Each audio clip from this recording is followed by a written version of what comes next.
आजकल टीवी पे, इंटरनेट पे कई बार देखते हैं और सुनते हैं कि सचिन तेंदुलकर से लेकर महेंद्र सिंह धोनी तक म्यूचुअल फंड का ऐड कर रहे हैं और कह रहे हैं कि म्यूचुअल फंड सही है। साथ में कई सारे लोग म्यूचुअल फंड में इन्वेस्ट भी करने लगे हैं। एमफी भी म्यूचुअल फंड को प्रमोट करने लगी है। यही नहीं, एमफी सिर्फ म्यूचुअल फंड को ही क्यों कहती है कि म्यूचुअल फंड सही है। तो ऐसे में हमारे दिमाग में कई सवाल आता है म्यूचुअल फंड में इन्वेस्ट करने से पहले कि अगर हम म्यूचुअल फंड में इन्वेस्ट करेंगे तो कहीं कंपनी हमारे पैसे लेकर भाग तो नहीं जाएगी। म्यूचुअल फंड सेफ है कि नहीं, म्यूचुअल फंड की जिम्मेदारी गवर्नमेंट लेती है कि नहीं।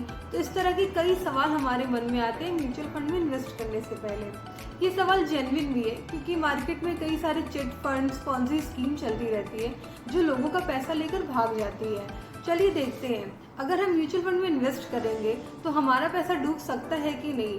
तो इस सवाल का जवाब पाने के लिए हमें म्यूचुअल फंड के स्ट्रक्चर को समझना पड़ेगा, साथ ही म्यूचुअल फंड के रेगुलेशंस को भी समझना पड़ेगा।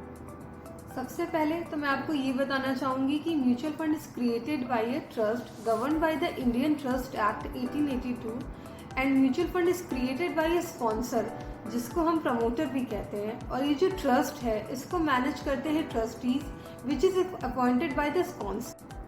The sponsor has to appoint at least 4 trustee or trustee company with at least 4 director on the board.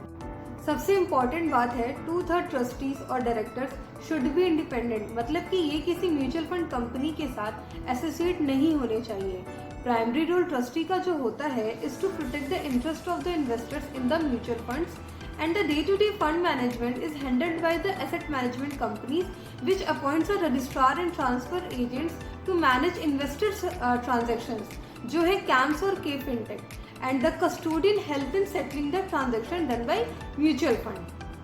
चलिए म्यूचुअल फंड के स्ट्रक्चर को एक रियल एग्जाम्पल से समझते हैं। SBI म्यूचुअल फंड का नेम आप लोगों ने सुना होगा। सो SBI mutual fund is sponsored by state bank of India, one of the largest public sector bank in India. Trustee है SBI mutual fund trustee company private limited. AMC का name है SBI fund management limited. Registrar and transfer agent है CAMS, that is computer age management service limited. और custodian है HDFC bank limited and SBI SG global securities services private limited.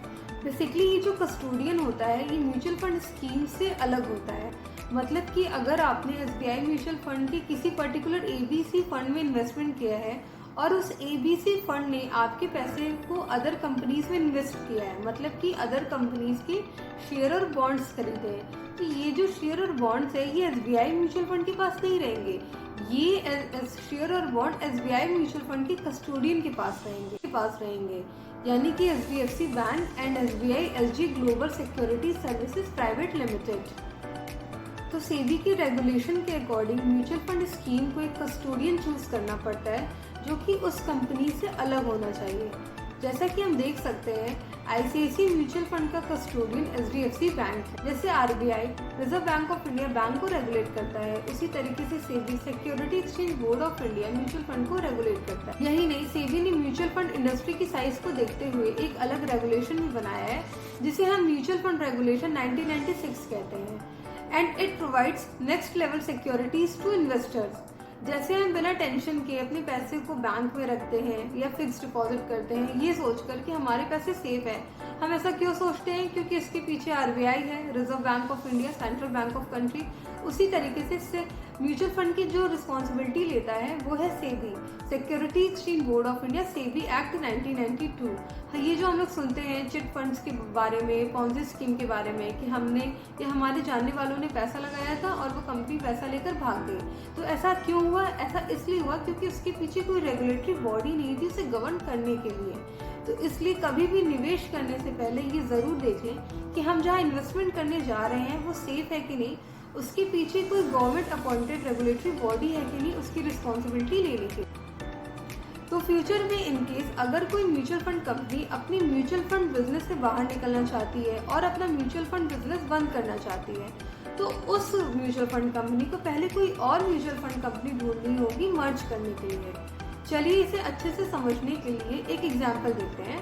2020 में BNP पारिबास asset management company को जब अपने mutual fund business से बाहर निकलना था तो BNP Paribas Baroda asset management company से मर्ज हो गई जिसे अब हम Baroda BNP Paribas asset management company के नेम से जानते हैं।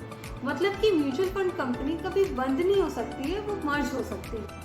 तो सेबी म्यूचुअल फंड को बहुत स्ट्रिक्टली रेगुलेट करता है, जिससे इन्वेस्टर्स को सेफ्टी मिलती है और ये डर भी नहीं रहता कि म्यूचुअल फंड कंपनी बंद हो जाएगी। तो इस वीडियो में हमने म्यूचुअल फंड के स्ट्रक्चर और रेगुलेशन को देखा, जिससे ये समझ आता है कि म्यूचुअल फंड सुरक्षित है निवेश करने के लिए, क्योंकि उसकी रिस्पॉन्सिबिलिटी सेबी लेता है।